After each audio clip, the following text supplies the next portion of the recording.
नमस्कार। आज की कहानी मिट्टी का भार। जमींदार के महल के पास एक गरीब अनाथ विधवा की झोपड़ी थी। जमींदार साहब को अपने महल का अहाता उस झोपड़ी की तह तक बढ़ाने की इच्छा हुई। विधवा को बहुतेरा कहा विधवा को बहुतेरा कहा कि अपनी झोपड़ी हटा ले, पर वह तो कई जमाने से वहीं बसी थी। उसका प्रिय पति और इकलौता पुत्र भी उसी झोपड़ी में मर गया था। पतोहू भी एक 5 वर्ष की कन्या को छोड़कर चल बसी थी। अब यही उसकी पोती इस वृद्ध काल में एकमात्र आधार थी। जब उसे अपनी पूर्व स्थिति याद आ जाती तो मारे दुख के फूट फूट कर रोने लगती थी। और जब से उसने अपने श्रीमान पड़ोसी की इच्छा का हाल सुना, तब से वह मृतप्राय हो गई थी। उस झोपड़ी में उसका मन लग गया था कि बिना मरे वहां से निकलना नहीं चाहती थी। श्रीमान के सब प्रयत्न निष्फल हुए। तब वे जमींदार अपनी चाल चलने लगे। बाल की खाल निकालने वाले वकीलों की थैली गर्म कर उन्होंने अदालत से झोपड़ी पर अपना कब्जा करा लिया और विधवा को वहां से निकाल दिया। बेचारी अनाथ तो थी ही, पास पड़ोस में कहीं जाकर रहने लगी। एक दिन श्रीमान उस झोपड़ी के आसपास टहल रहे थे और लोगों को काम बतला रहे थे कि वह विधवा हाथ में एक टोकरी लेकर वहां पहुंची। श्रीमान ने उसको देखते ही अपने नौकरों से कहा कि इसे यहाँ से हटा दो, पर वह गिड़गिड़ाकर बोली, महाराज, अब तो यह झोपड़ी तुम्हारी हो ही गई है, मैं उसे लेने नहीं आई हूँ। महाराज क्षमा करें, तो एक विनती है। जमींदार साहब के सिर हिलाने पर उसने कहा, जब से यह झोपड़ी छूटी है तब से मेरी पोती ने खाना छोड़ दिया है। मैंने बहुत कुछ समझाया, पर वह एक नहीं मानती।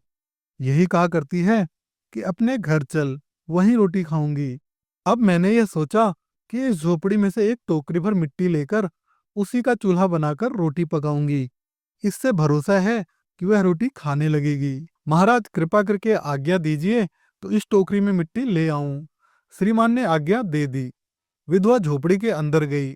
वहां जाते ही उसे पुरानी बातों का स्मरण हुआ और उसकी आंखों से आंसू की धारा बहने लगी। अपने आंतरिक दुख को किसी तरह संभालकर उसने अपनी टोकरी मिट्टी से भर ली और हाथ से उठाकर बाहर ले आई। फिर हाथ जोड़कर श्रीमान से प्रार्थना करने लगी, महाराज कृपया करके इस टोकरी को जरा हाथ लगाइए, जिससे कि मैं अपने सिर पर धर लूं। जमींदार साहब पहले तो बहुत नाराज हुए, पर जब वह बार बार हाथ जोड़ने लगी और पैरों पर गिरने लगी तो उनके मन में कुछ दया आ गई। किसी नौकर से ना कहकर आप ही स्वयं टोकरी उठाने आगे बढ़े। ज्यों ही टोकरी को हाथ लगाकर ऊपर उठाने लगे, त्यों ही देखा कि यह काम उसकी शक्ति से बाहर है।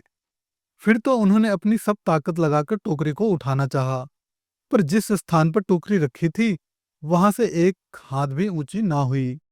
वह लज्जित होकर कहने लगे, नहीं, यह टोकरी हमसे ना उठाई जाएगी। यह सुनकर विधवा ने कहा, महाराज नाराज ना हो, आपसे एक टोकरी भर मिट्टी नहीं उठाई जाती और इस झोपड़ी में तो हजारों टोकरियां मिट्टी पड़ी हैं। उसका भार आप जन्म भर क्यों और कैसे उठा सकेंगे? आप ही इस बात का विचार कीजिए। जमींदार साहब धन मद से गर्वित हो अपना कर्तव्य भूल गए थे, पर विधवा के उपयुक्त वचन सुनते ही उनकी आंखें खुल गई। कृतकर्म का पश्चात कर उन्होंने विधवा से क्षमा मांगी और उसकी झोपड़ी वापस दे दी। साथियों, आज की कहानी कैसी लगी कमेंट बॉक्स में कमेंट करके मुझे जरूर बताइएगा। कहानी अगर अच्छी लगी हो तो अपने साथियों के साथ शेयर कीजिएगा, वीडियो को लाइक शेयर और सब्सक्राइब कीजिएगा। जल्दी मिलते हैं मित्रों एक नई कहानी के साथ, तब तक के लिए नमस्कार। आपका समय शुभ हो।